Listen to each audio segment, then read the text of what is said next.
What and match!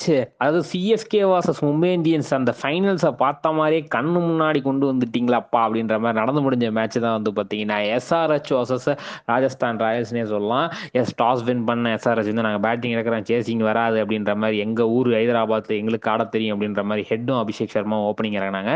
6 ஓவருக்குலாம் வந்து பார்த்தீங்கன்னா 33 run 37 run தான். அபிஷேக் சர்மா 12 ரன்னுக்கு காலி. இம்பாக்ட் பிளேயரில் வந்து அனுமோல் பிரீத் சிங் வந்து பார்த்தீங்கன்னா 5 ரன்னுக்கு காலி. என்னங்க எப்படி போய்கிட்டு இருக்கு அப்படின்னு இருக்கும்போது நிதிஷ் ரெட்டியும் ஹெட்டும் வந்து பார்த்தீங்கன்னா ஓரளவுக்கு அப்படியே பார்ட்னர்ஷிப்பை கொஞ்சம் கொஞ்சமாக பில்ட் பண்ணி வந்து பார்த்தீங்கன்னா ஒரு 37 பாலுக்கு 50 போடுறாரு ஹெட். அதுக்கப்புறம் 44 பாலுக்கு 58 ரன் இருக்கும்போது வந்து பார்த்தீங்கன்னா ஹெட் அவுட் ஆகிறாரு. அதுக்கப்புறம் கால்சன் வந்தார். கால்சன் வழக்கம் போல தன்னோட ஆட்டத்தை 3 6 3 4 19 பாலுக்கு 42 ரன் எடுத்து அவுட் ஆகாமல் இருந்தார். நிதிஷ் ரெட்டி வந்து பார்த்தீங்கன்னா 42 பாலுக்கு 76 ரன் எடுத்து வந்து பார்த்தீங்கன்னா ஒரு டீசனபிள் ஸ்கோரை வந்து பார்த்தீங்கன்னா எஸ்ஆர்ஹெச் கொடுக்குறாங்க. 201க்கு 3 விக்கெட் தாங்க 20 ஓவருக்கு. ஆனால் இதெல்லாம் பத்தாது எங்க இந்த கிரவுண்டில் அப்படின்ற மாதிரி தான் வந்து பார்த்தீங்கன்னா ஓகே ஆர்ஆர் வந்து நம்ம நல்லா போலிங் போட்டுட்டோம் போல அப்படின்ற மாதிரி ஒரு தெம்போட வந்து ஆட வந்தாங்க. ஃபர்ஸ்ட் ஓவர் புவனேஸ்வர் குமார் மொதல் பால் 1 ரன் கொடுக்குறாரு. அதுக்கப்புறம் வந்து பார்த்தீங்கன்னா ஜாஸ் பட்லர் வந்து பார்த்தீங்கன்னா விக்கெட் எடுக்கிறாரு.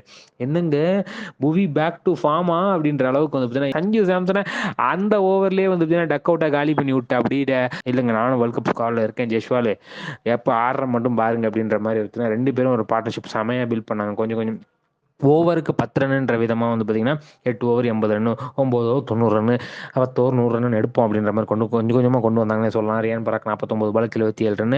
அந்த பக்கம் யஷ்வால் வந்து பார்த்தீங்கன்னா 40 பாலுக்கு 67 ரன்ன்ற மாதிரி இருக்கும்போது பார்த்தீங்கன்னா நடராஜன் செம்மையான ஒரு யாக்கர் போட்டு வந்து பார்த்தீங்கன்னா யஷ்வாலை காலி பண்ணுறாரு. அதை தொடர்ந்து வந்து பார்த்தீங்கன்னா ரியான் பராக் வந்து பார்த்தீங்கன்னா 77 ரன் காலி. யஷ்வால் அட்மையர் பெருசாக ஜொலிக்க 9 பாலுக்கு 13 ரன் போக வந்து பார்த்தீங்கன்னா கொஞ்சம் மேட்ச் சூடு பிடிக்குதுன்னே சொல்லலாம். ஏன்னா ஜுரேலும் வந்து பார்த்தீங்கன்னா அப்படியே அவரும் கேட்சை கொடுத்துட்டு அவுட் ஆகிட்டு போயிட்டாரு. ஸோ வந்து லாஸ்ட் ஓவருக்கு வந்து பார்த்தீங்கன்னா 13 ரன்கள் தேவைன்ற மாதிரி இருக்கும்போது அஸ்வின் ஒரு சிங்கிளை கொடுத்து வந்து நீயே ஸ்ட்ரைக் அடுப்பா போவேல் அப்படின்னு இருக்கும்போது ஒரு 6 அடிக்கிறாரு போவேல்.